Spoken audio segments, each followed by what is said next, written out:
thank you for coming. I'm glad you could make it. I want to just kind of give you a little bit of introduction on like who we are and what we're doing today. I'm Michelle Grimm. I work for UW Extension as a community development educator in Taylor County. For those of you in Wisconsin, that's an hour northwest of Wausau. And so our speakers today, first we have Tony Johnson. Tony is a forestry outreach specialist for UW-Madison Extension. He usually works with traditional woodland owners with forestry outreach, but he also runs the Wisconsin Extension Maple Syrup Program. We also have Zachary Smith. He's our guest speaker today.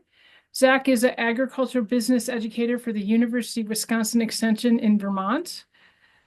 He provides farm business outreach and education, assists farmers in analyzing their business, evaluates alternatives, and promotes best practices. Today, our free webinar is a food entrepreneurial farm-based food business brought to you by Ecosystem Development, or FEED initiative for short. It's a UW-Madison Extension food system program.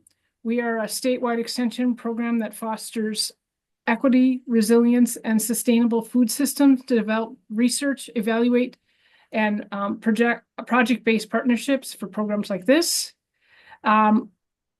We have two major things, these online webinars in the spring, and then in the fall, we usually have a 2-day summit called the FEED Summit. We don't have the dates or time yet this year. And lastly, at the beginning of this, I want to plug that we're going to have an evaluation. The evaluations are very, very important to us. It's kind of helps us in our programming in the future. And now I am going to turn it over to our guest speakers. And here we go. All right. Thank you, Michelle. I'll just kick off the webinar today and again, introduce myself. My name is Tony Johnson. I'm a forestry outreach specialist and the maple syrup project manager for UW-Madison Division of Extension.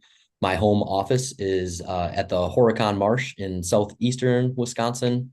I am a small scale hobbyist maple syrup producer. We just made 2 gallons this last week and had a lot of fun with the whole family taking part in that activity. So I'm really excited for today's webinar. Want to give a big thanks to Zach for joining us from Vermont, and then a big thanks to the folks with the FEED program. So James and Lauren, really appreciate you hosting us today. I also organize and manage a number of different programs for the forestry and maple programs. One of them is called the Maple Hour. That's our reoccurring webinar. And I just want to make sure that we get the links dropped in the chat as I'm going here to point you to some of these events that we have upcoming. But I just like to plug the Maple Hour reoccurring webinar series. We're going to be hosting our next one in the first week of April 8th.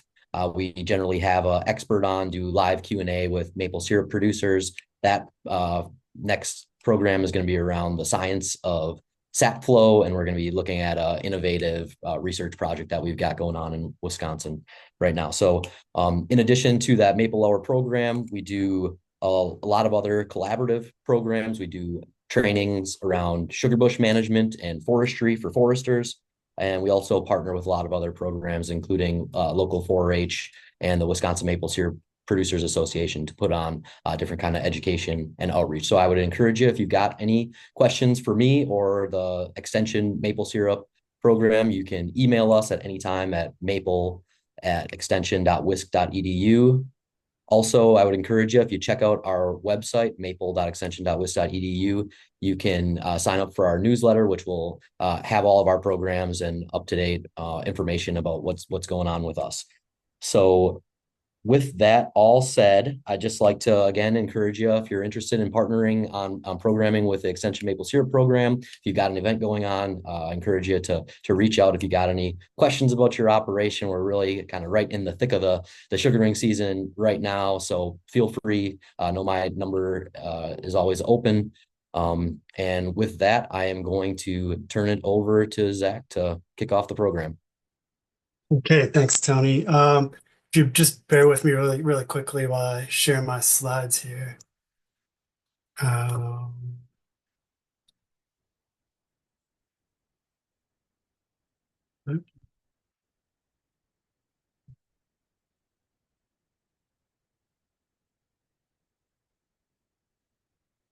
Okay, can you see that like in non-presentation mode?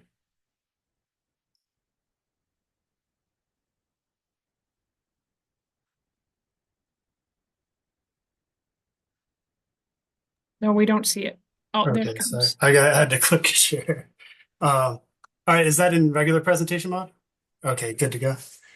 Looks good. Um, okay, great. Well, yeah, so like Tony mentioned and like I was introduced, I'll kind of explain everything, but I'm at University of Vermont. I'm here located in northern Vermont from my home office right now.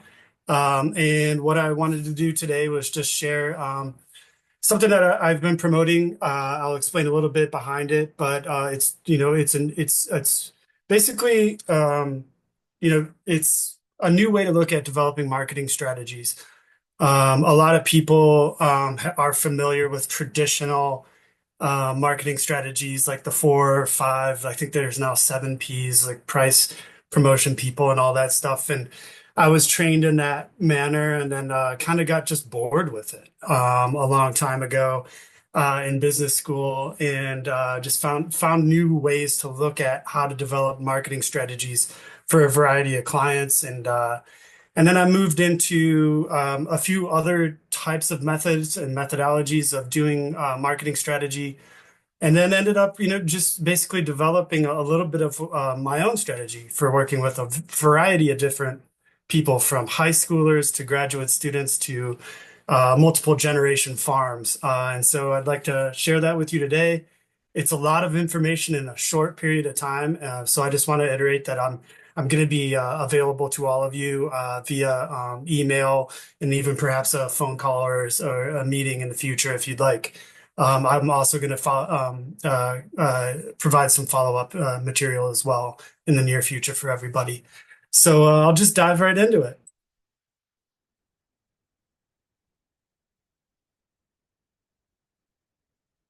And, okay. So a little bit about myself. I'm not from Vermont. I'm originally from Ohio. And a lot of my professional experience actually is in Latin America, primarily in the country of Ecuador. You'll see me in these pictures actually teaching a marketing class way back when I was a Peace Corps volunteer in Ecuador in 2005. And that's a farming family there below there that I worked a lot with. We won Farm of the Year in the province of Loja, Ecuador. It's in the southern Ecuador. And I was actually just down there visiting everybody a couple weeks ago, and I put the picture of them up there for a reason, because I'm actually going to come back to a little bit of an anecdote about them. About 10 years ago, I met a lovely lady that convinced me to move to Vermont, and we've been here together ever since, and married for 8 years. Why do I work with farmers? I'm not from a farming family, but I did start my parents made me work on a neighboring farm when I was a young kid in Northwest Ohio, at about 12 years old, because they wanted to teach me discipline, and my dad thought that hoeing rows of sugar beets all morning would improve my baseball swing. So I got into farming at a young age in an indirect way, and I got a lot into greenhouse agriculture as in high school and in college. And then in Peace Corps, I worked with a bunch of different small farmers on converting them to organic practices and diversifying their revenue streams. Why farmers? I just love working with farmers because I think they're like the ultimate craftsman entrepreneur. They're so engaged with their work and what they do. They're so passionate about everything. And I just have been working in farming communities for the last 20 years, and I absolutely plan on staying that way. Why do I do marketing? Why do I get into marketing? Bottom line is it's fun. It's of all the business aspects of, working with businesses, you have your finance, your operations, production, and all that stuff. I like working in marketing because it's fun to engage people as we're developing ideas that are ultimately meant to improving their farm businesses. Um, so why am I here today?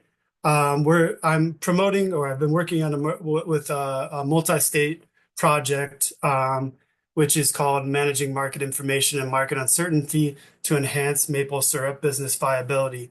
We're primarily working here in Vermont, New York State, in Ohio, and then we obviously have quite a few connections in Wisconsin and are thankful for our connections in Wisconsin and hope to be growing it in the future. Ultimately, what we're trying to do is provide information that is going to work to to bolster risk management for maple producers. But this content is not just maple. I might use maple as an example, but this is for all different types of producers. But basically, through planning and going through strategic development, we're able to mitigate risks. We're performing a variety of different case studies in the tri-state area of Vermont, New York, Ohio, and other parts of the nation. We're conducting a bunch of market research, and we're conducting a lot of educational pieces for the next several years. Like I said, ultimately focusing on that risk management side of things. What I wanted to do today is guide us through the phases of marketing and sustainability planning. I want to get started on developing a purpose-driven marketing strategy, which I will spend some time on. And then I want to just, focus a little bit on long-term growth and community support. And as I mentioned in the beginning here, this is a lot of information in a short period of time. Feel free to, interject or save it towards the end. I'm going to leave some time at the end for us to talk about a few things. And like I said, I'm always available for a follow-up. Some of the phases that I've developed are six phases. 5 of them are really focused on strategy and developing content and really working with ideas. And then the ultimate phase of implementation is exactly that, is really talking about how everything's going to get done. Some of these phases do meld into each other, and I'll point that out. But I like to really, what I find is when I work with farming clients, if we focus a lot on the first several phases, especially this design phase, which I want to talk about today, and get a little bit of a harder focus on the design phase, but I will address all the other phases. So the design phase is phase 1. Your focus is developing a purpose statement and a brand identity. When I talk about a purpose statement, a lot of people are familiar with, developing mission statements and vision statements. Everybody's seen those in a variety of different forms. What I started working on is with a mentor of mine many years ago, was developing a purpose statement. And I have found through the development to basically, I'm not pushing aside the importance of a mission or vision statement. I'm just bringing light to focusing on a purpose statement. And what I've noticed is a lot of farms and a lot of businesses are using the purpose statements that we develop as that first thing that they use to promote their business. It's on their websites, it's on their handouts, it's in their vernacular when they're talking with people. So I like to address that almost in the very beginning with clients, and we're going to talk about that today and have a little fun with an exercise on that. So I'm going to come back to that. But within the design phase, when you're developing your purpose and your brand identity, you really basically want to answer, who are we and what do we do? And you want to basically define that internally, and you also want to be able to share that externally. You want to develop engaging messaging about your business. And within this phase as well, you want to define target audiences and their unique motivations to interact with your product, let's just say. So in this phase, I'm going to leave a little exercise. We don't need to do all of this right now, but like I said, right off the bat, I work on establishing a purpose statement, and we're all going to walk through establishing a purpose statement at the end of this presentation. Also within this phase, when we're defining our messaging, we want to be really serious about what are our core values. What are the core values that our business represents or our family represents, and how are we going to convey these core values to our target audiences, which are the people that we want to interact with. And I highlight benefits here because a lot of people that I've worked with over the years really love to focus on features instead of benefits. So features are basically like talking about your maple syrup and saying, oh, well, our maple syrup, is this, it's amber, it's gold, and it's you're talking about something that like is the product. And a lot of people they don't have too much of a problem explaining how great their product is and how cool it is and how great it tastes and how it looks. But what you really want to focus on is the benefits of this product to your target audiences. Um, it's sometimes this is a foreign concept to a lot to people that I work with, but producers really do get a good idea of this when we go through this exercise. But really, yeah, focusing on the benefits of the product, like saying, by buying this, local made syrup, you're supporting, the local economy, by purchasing, bird friendly syrup, from a bird friendly forest, you're supporting the local ecology. And so stuff like that, like I challenge my clients to think about the benefits to their target audiences, not just the features of their products. So I was talking about that farming family. That's the family's name is the Pachuuchuari family. That bottom picture was actually from 2006, and the top picture was just from the other day. And I just wanted to show that they have that signage in the background right there. That's the original name and the original slogan that we came up with 19 years ago that they're still using to this day. And that was just through a little marketing exercise that I went through with them when we were talking about who are they, what do they do, what's valuable to them, what's important to them. And like the slogan is basically roughly translates to eat well, live well.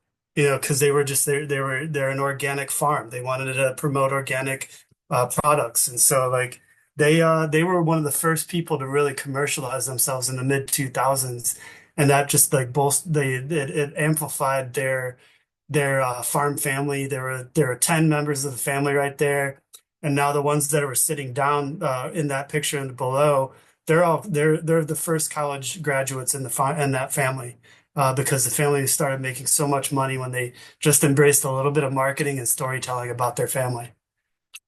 So phase two is called getting discovered. Your whole focus in this phase is you have like the who you are and what you're doing. You want to focus on enhancing the presence and visibility of your business. And so you want to answer bottom line, how are people going to find out about us? And this is all based on taking your messaging and developing content strategies focused on audience behavior. And I'll just kind of go into a little bit more into that.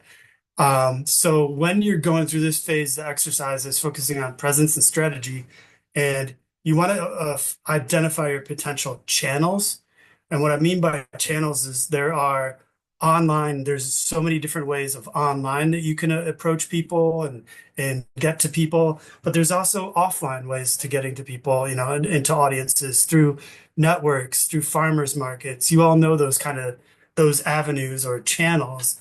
So you want to identify the channels that you're comfortable with, and I'll talk about this in a second, that you want to work within, and then analyze those audiences within those channels and find the channels that really make sense to you and that in your business, and basically develop content for those channels. And when I say this, the fourth bullet point here, the last one is creating a realistic action plan. Is you want to assess those channels and just be like, do I really want to do this, or can we really do this? The biggest obstacle that I find, or a major obstacle that I've found over the last 6 or 7 years, is people that want to get into the digital world or do digital sales, and they get really excited about it. They see the possibilities, but they don't realistically understand like what it takes to optimize their sales within those channels. That means everything from starting up a social media presence to starting up an online store. And so, some people just really get intimidated by it all because they didn't understand how long, like how much it would take to get going in those channels. So I'm going to iterate this like quite a few times, but work with a specialist, work with someone who has some marketing and sales experience, and really carefully diagnose these channels and make sure that you understand what it's going to take to reach your audiences within these channels and maximize your revenue. Um, Phase three, building relationships. This is, all about creating strong connections with your audiences. Like I said, before, you've realized who you are and what you do. You've got a good idea of who you want to target and you want to go after.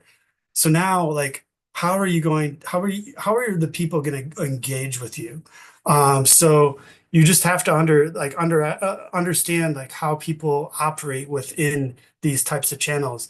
Is it just a one and done kind of thing on the internet, or is it a long-term relationship building process where you're meeting with people at farmers markets every week in the nice weather, or if it's a monthly networking meetup? So um understanding people and how they engage with your product, how frequently they engage with you is really important, and developing just an understanding of how you're going to optimize your presence with these people. So within this phase, what I do with my clients is I do a customer journey map with them. So you want to do what you want to do is, if you have a current customer base, it's really cool to just analyze that customer base and find out the key stages of their journey on how they obtained your product and how they are engaging with your product. Did you meet them at a farmer's market? Did you meet them from a friend? Did you meet them at a agritourism event? So you want to trace that. And we'll talk about this a little later, but it's like a lot of people, like they go through this phase of they're just becoming aware of you, then they start considering you, and then they make a decision to either not buy or hopefully buy from you. And then there's also the consideration of buying again from you. So you have to think about those stages. And if you have a current client base, map those stages. Find out, how did they become aware of you? How did they consider you? How did they make their decisions on your product? And just literally visually map that out. And that's going to help you assess your current client base, and it can also help you assess your potential client base in the future. Um, so yeah, outlining these touch points. When I say touch points, is the interactions. Where did they and you have this ability to interact? This can be online or this can be in person. And talk about basically their motivations within each phase to engage a little bit more with you. Or it's really important to consider as well when they dropped, when they stopped considering you, when they made it, or when they made a decision not to purchase from you. This is really important. Most of the time when I'm dealing with people, this is in a phase where perhaps there's a price discrepancy, perhaps there's a price problem. So it's really important to, focus on the great things of why someone engaged with your product, but also focus on the negative things of why someone didn't engage with your product. And yeah, the pain points. Talk about, what difficulties people had in acquiring your product. That could be anything from, someone going to a store where your product normally is and it's not there anymore for some reason. There's a supply issue, something like that, or it could be a price issue. So identifying pain points for your clients or potential clients and converting those pain points into interests, into loyalty, is really, really important as well. In phase four, we talk about creating sustainable revenue. This is, like you're probably already making money, and like in these phases, but it's really good to analyze how the money's coming in and ensure your financial and operational viability. And just answering to yourself, very, very plain and simple, how are we going to stay profitable here? A lot of people focus especially in farming, and a lot of craftsmen entrepreneurs focus really heavily on their revenue streams and creating that revenue. But you really got to segregate these revenue streams and evaluate, their feasibility. I also ask people to evaluate the brand alignment, and its impact on the feasibility of your product. A lot of people just really want to make that sale, but maybe they're doing something that just isn't aligned with their brand. What I mean by that is like, are you selling? Are you really, addressing those core values that you established in your design phase? Are you really paying attention to that? So, you basically want to, yeah, look at, am I making money? Am I cutting my expenses? Am I literally making a profit too? Am I recognizing how much effort I'm putting into this product? And am I paying myself for this effort? So you really want to do, yeah, an internal evaluation of everything and be honest with yourselves.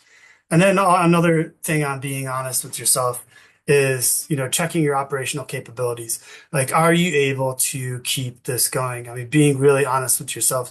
Some people, they phase out, they get a little fizzled out towards the end of a season or something like that. So you got to be honest with yourself. If you're a micro entrepreneur, like one or two people doing everything, I mean, are you really capable of operating this way into the future and keeping these revenue streams going? So, creating sustainable revenue isn't just about making the sales, it's about keeping yourself able to make sales.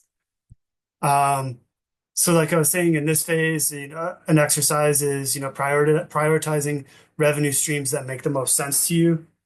So identifying these revenue streams and scoring, like what I do with a lot of clients is I score them, and we will look at the revenue stream, and say, how good is this revenue stream financially for us? Is this financially good for us?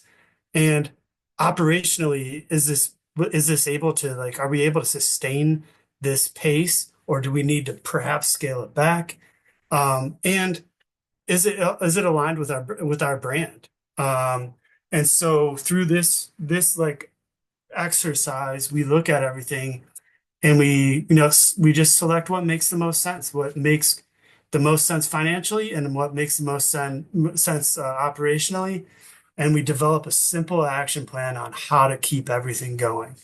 And like I've been saying here, like I've been I'm keeping everything very, very simple here, but with an expert, with a team, with someone with some marketing experience, you can really spend a lot of time on all of these stages. Um, Community growth. This is where I'm actually seeing farmers, especially in Vermont, and like I've seen them elsewhere. They're really, really doing well with this lately. And it takes a little bit of effort, but your goal, what you want to do is you want to focus community loyalty and advocacy. You want to answer, how do we build this loyalty and advocacy? And think into the future and evaluate your present. When I say that is, where do you want to see your brand? Where do you want to see your company? And are you currently getting to that level? Are you engaging with your community? Do you want to grow within your community? Some people, I know a lot of maple producers here in Vermont that actually are like, you know what? I have a niche community in another state that I've been targeting for 10 years, and that's it. And I'm happy with it. Every year, my sales and all my efforts go to them. So, there are people that, might not need to grow because they don't want to grow. Other people really like the aspect, of selling to your neighbor, doing agritourism events and stuff like that. So, I've seen a lot of growth in this area, pun intended, with community growth. But I have seen a lot of people do a lot in this area, and it just takes a little bit of effort of letting people in your community know, letting your buyers know that you're listening to them and you want to accommodate their needs. So yeah, this area, we focus on, community marketing assets. And it's all about asking yourself some questions like, are we creating or encouraging repeat engagement? Are we leveraging word of mouth marketing, which is the most effective form of marketing? If you want to grow, if you want to like have a great community, you want to focus on that word of mouth marketing because studies have been going on forever for decades. And word of mouth marketing is the most effective form of marketing. And I mean, it's effective positively and it's also effective negatively. So, really focusing on that and are you leveraging it? Are you addressing it? Are you making the most out of it is very important.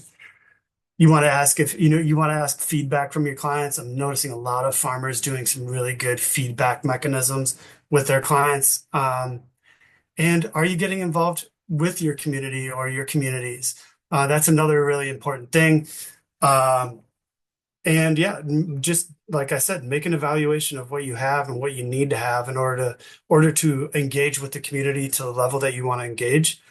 Um, I have a lot of people here. I'm not going to say any like specifics on who they are or what type of producers they are, but some people just like to produce their products and get them sold somehow, and they don't want to engage with people. So, being honest with yourself and also like, if you're a person that doesn't want to engage with people, then, be honest with that and understand that that's probably going to be a hindrance. But if you want to be happy with your business, you got to be comfortable within it. So yeah, just evaluate that, and evaluate your comfort with everything, and you'll be on your way. Um, the implementation plan is pretty straightforward. It's taking all of this information that you've developed over these phases and really just going like, you got some tasks that need to get done. So you got to organize these tasks. You got to organize the resources that are necessary to bring your plan to life. And you got to answer, what are we going to do and who's going to do it? And when is it going to get done is super important as well. Um, focus on this phase, basically it's to ensure that every aspect of the plan that you have developed is executed efficiently and effectively. Um, I have many, many clients that develop a plan and then they'll just sit there and go, wow, this is a lot to do. Who's going to do this? And when is it going to get done? So it's very, very intimidating sometimes. So you got to be really honest with yourselves during this and find out, yeah, what are we going to do? Who's going to do it? And when is it going to get done? Um, so a simple implementation plan, it could be like something very line by line, where you just outline the key project milestones that you want to accomplish into the future that you've established during this planning process and assign responsibilities. Sometimes this does mean it's all me doing all this, or hopefully you have some team members that you can assign some responsibilities to. But yeah, draft a simple chart, put some target dates in there for each task, put some responsible parties in there, assess whether you have the resources available to accomplish this. And yeah, when you're doing an assessment, when you're looking at all this, you're going to identify risks. It could be, seasonality, with things coming up and being like, I'm not going to be able to get this done in March. I'm going to be sugaring for a couple weeks, and then all the fun that comes after that. So, you got to identify risks, which are primarily within timing and money and people. But yeah, and then there's, when you feel confident, go forward, implement it, and track your progress. See how things are going. But um, this, like every other type of business planning process, there's one part of, you're developing a plan, which is great that you have that plan. But the element of going through the process, I feel, is the most important part. When you're working with an advisor, when you're working with your team, when you're going through that process, you're educating yourself, you're working with the team, you're building confidence in what you want to accomplish. So don't get too intimidated if you're not moving and progressing as fast as you want to. And even if you're not reaching your goals financially, but if you're doing this process, if you're assessing yourself, if you're coming back and you're tracking your progress, you're ultimately going to be doing better. So circling back, when I was talking about developing a purpose statement, I mentioned I had this amazing mentor that made me look at things differently with business planning. And so perhaps right now we can take a moment if anybody wants to go along with me by like writing a few things down. You can write this down, but there are three simple things that I just want you to take away from this. And it's three questions that I want you to answer, but think of it this way with be, do, have. Think be, do, have. What I mean by that is I want you to ask yourself, what do you want your business to be? Like think of it as a noun. Or you can just say, if you already know who you are and you're very confident within your business, explain who are you. And so like that, think of it as a noun. The second side, I want you to go, or second step, I want you to um, answer, what do you want your business to do? So that's like an action, that's a verb. Or you can explain, what does your business do? And then the third part is, what do you want your business to have or create as a result of what it does? So be, do, have. Be is like kind of like a noun. Do, I mean, is like the action, the verb, and then the ultimate like result is like the product of being and doing. So think of it that way. And we'll walk through, I'll give you an example. Like I mentioned before, I've been working in Ecuador for 23 years, lived down there for 5. I work down there twice a year with a nonprofit, and that's called Partners for Indian Community Health. And we established this when I did a purpose statement exercise with the nonprofit. The purpose of Partners for Indian Community Health is to be a catalyst for collaboration on locally driven healthcare initiatives across Ecuador. By empowering local leaders, fostering sustainable solutions, and valuing cultural prosperity, POTCH provides the resources, training, and community support necessary to build resilient, healthy communities. So within there, you saw the B. It was right out in front there. It was, we want to be a catalyst for collaboration on locally driven healthcare initiatives across Ecuador. What do we want to do? We're empowering local leaders, fostering sustainable solutions, and valuing cultural prosperity.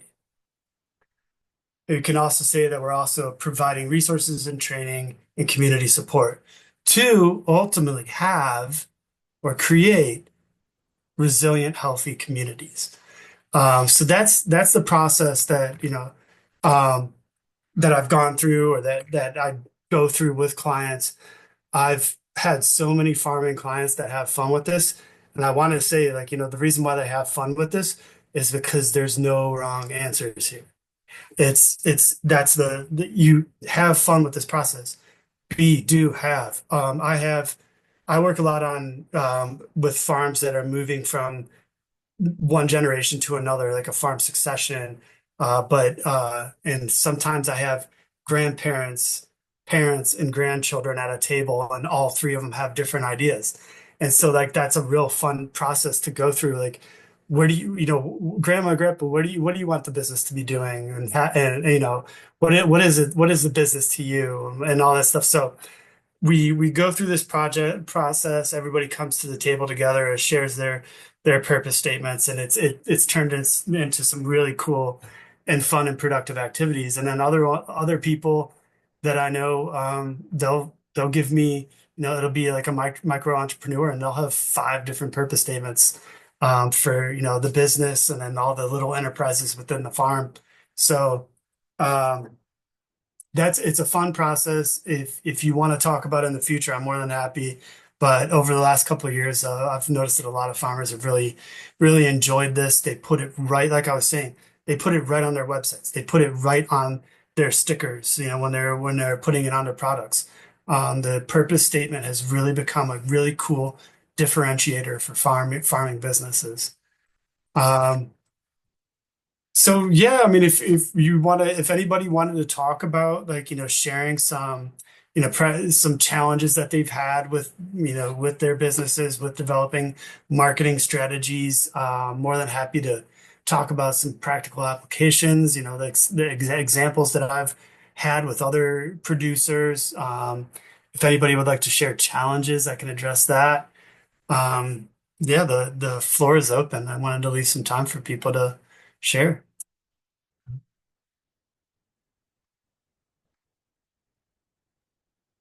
I can't see anything. Uh, okay. Yeah. This is Mia. I don't know if you can hear me okay. I'm outside actually, so a little windy here. Just wanted to ask you if you use this model with other types of entities like educational, programs, individuals, families, like purpose, like setting purpose statements for whatever it is that you're doing. I just thought it's a really good way of framing it. Just wanted to hear if you have any Yeah, other. absolutely. I was taught the purpose statement by someone who was a mentor of mine, but she actually started off the purpose statement as like she was going through an exercise with me for my purpose statement for marrying my wife. So Oh, wow. yeah, so it has so many different applications, and yeah, so it I've done it for going to a conference. Like, what do I want to accomplish at this conference? What do I want to do? Like, I run an intern program in Ecuador every summer with college students. So every summer is very unique, and we're doing some different project every summer. So I have to write my own personal purpose statement. And then all of my interns that come down, I have them write purpose statements.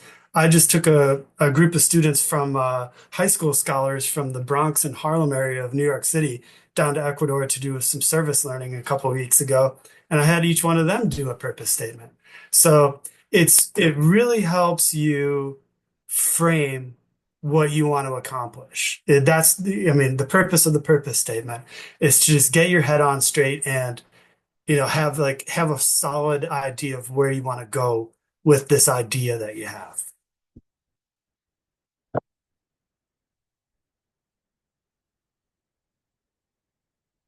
Yeah, meta purpose. I like it. Um, and also just to follow up, like I was mentioning in the beginning, what I am through this project, what I'm developing is an actual workbook to go through all of these phases. And it's going to be distributed throughout all of our networks. We're, working on branding everything and handing it out for people. It's going to be in workbook format, and then it's also going to be online. But it's going to be disseminated for everybody.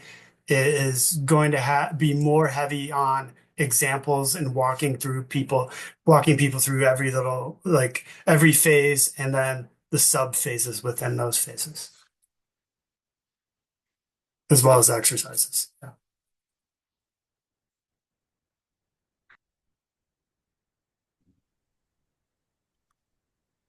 Hi, Zach. This is Jennifer with Wild Angels Creamery, and we do the Platteville and Dubuque farmers markets. And I think we struggle with um, getting new customers, getting kind of new acceptance. When some people think of like we sell cheese, and um, our I guess our focus is to do mixed milk cheeses, but right now we do a lot of cheese curds, flavored cheese curds, and hard cheeses, and trying to get more traffic through the markets because I think the customers we do have are fantastic. But trying to get those new customers and get people get traffic into the market. So do you have an actual like markets, like a stand, and it's your own or Mhm. um okay. Do people come to you or do you sell online or They come to us at the farmers markets, and we do some sales to local stores. Mhm, okay. Um There's a variety of ways to look at that. Like you're ultimately trying to create more revenue. And so like the one question is, can I like very, very generally is like how can I increase the sales amongst like my current base of people? You can't really make people eat more cheese. I mean, I'm at my max on myself, but but you could perhaps, like there's like this kind of like I like companion marketing and like how are you encouraging people to tell others about how much they love you mentioned something right off the bat, which is you have a great customer base.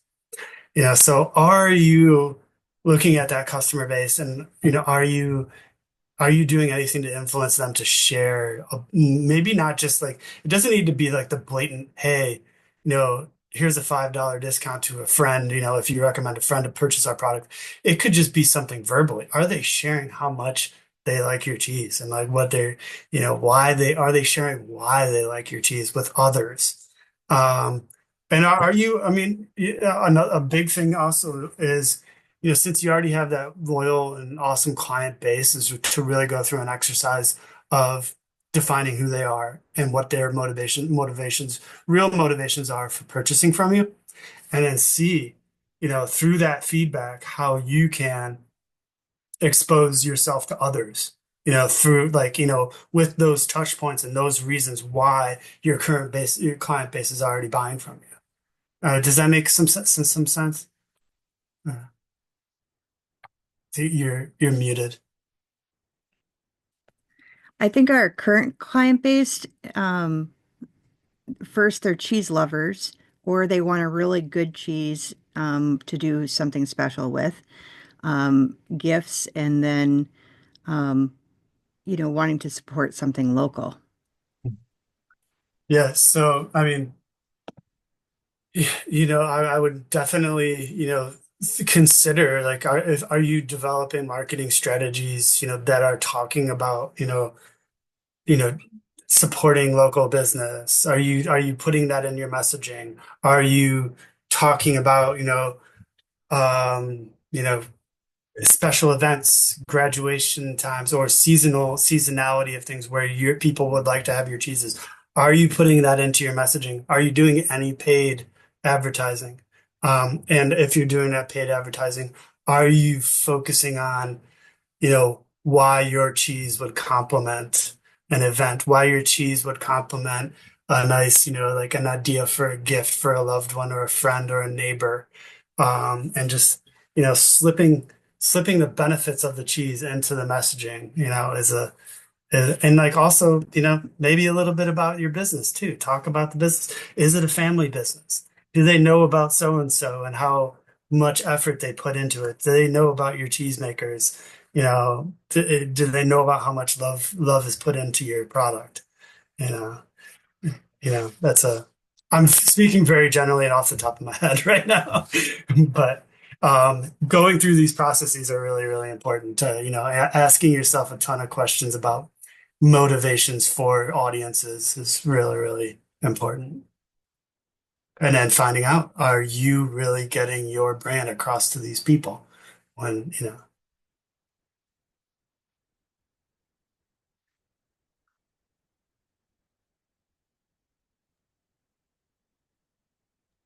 Thank you. Else have any questions they want to ask?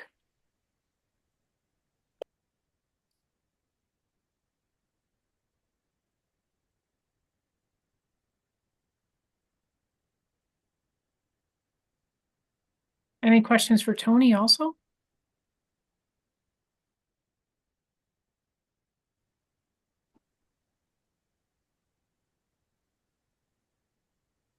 Yeah, I'm not sure how many maple syrup producers we have on the call or anybody who uses maple in their business, but I'm curious since we have Zach on the line and you're kind of in the heart of maple country, at least in the United States, there in Vermont. What are some things you're seeing small maple businesses do to differentiate themselves in the market? Maybe some new exciting trends or growing areas for maple businesses. um, I happen to work a lot in agritourism as well, and I'm noticing that a lot of people are who producers are going to people who are having events and saying, hey, wouldn't you like to have local maple syrup here or a local maple syrup product here? That type of work, that type of networking is really blowing up around here. I would say ever since, like, if you want to, like, talk about like the pandemic when people did a lot of stuff locally here, had to find new revenue streams. Bringing people to a farm-based setting, for agritourism events and stuff like that has really exploded.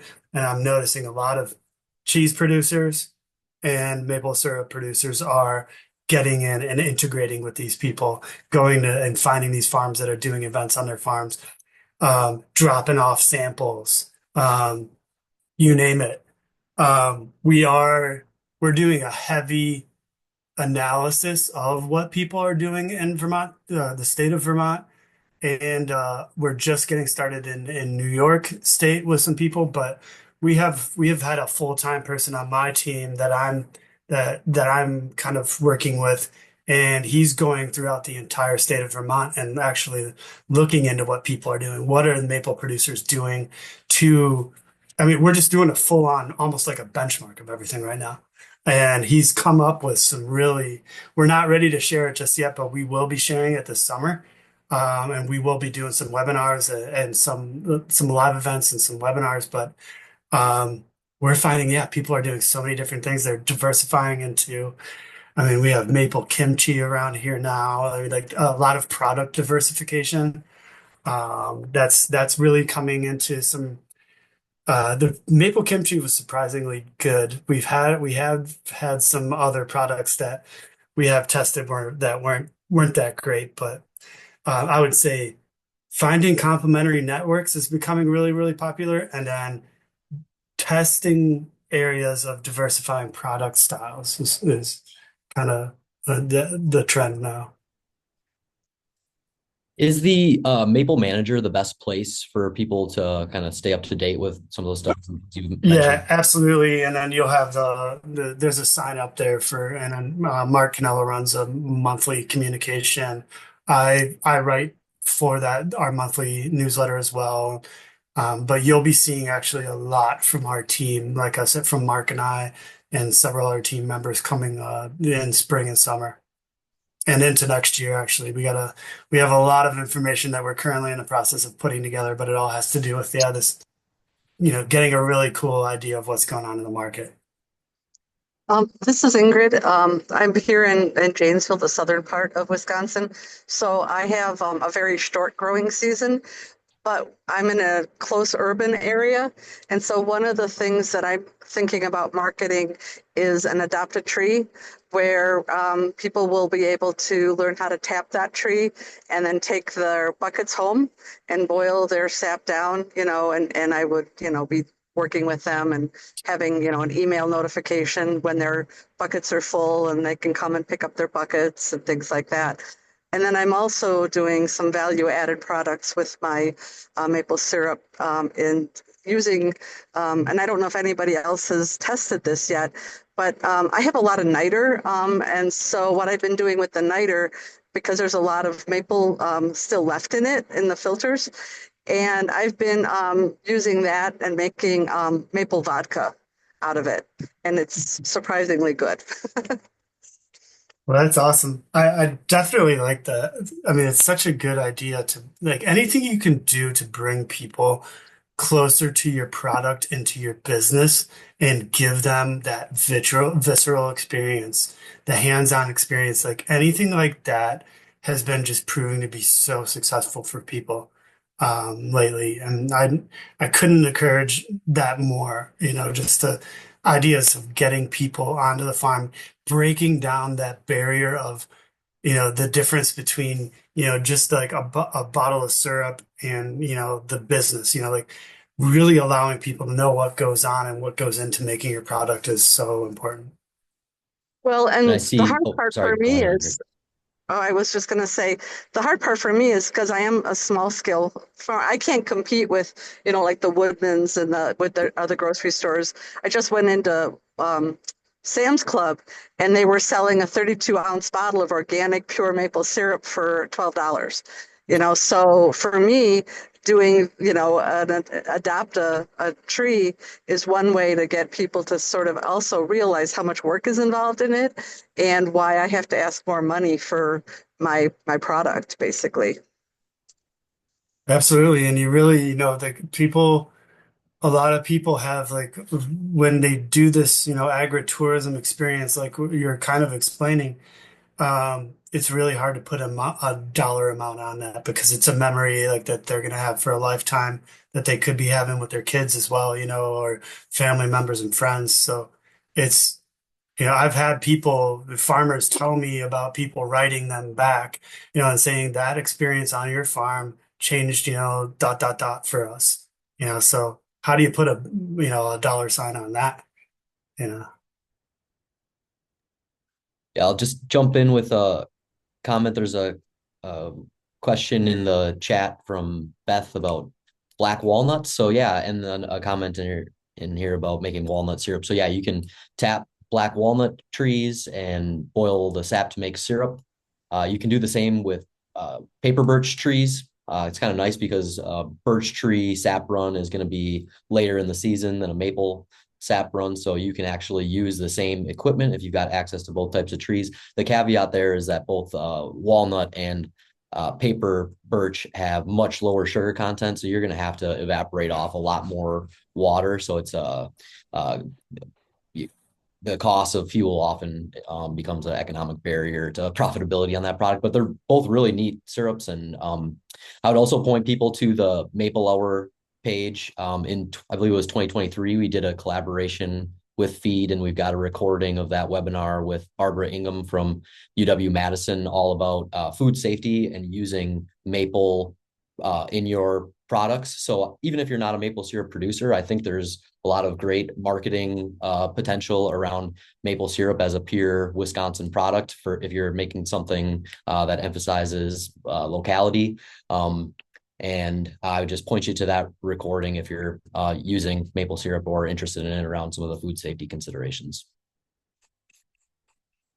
And we are at time, so I know a lot of people are really busy. So first of all, thank you so much, both you, Zach, and Tony, for this presentation. It's been great, a lot of wonderful information. I'm looking forward to looking up some of the resources, Zach. I also want to thank I encourage everybody to do the survey. It's really, really important to do the survey. This is how we keep these programs no cost, and we also improve our future programming. And this is actually the last one of the spring series. The rest of them, you can find some of the information online, but go back to the Feed website, and in the fall, once again, we'll have our summit. We don't really have the time or location, but and if you find the Feed page, you know how to contact somebody that can help. But otherwise, once again, thank you so much, and please do the survey. And Michelle, the location is going to be in the Chippewa Valley area. We just don't have the particular address or Thank you, city picked Patrick. out. Yay. Good. Thank you.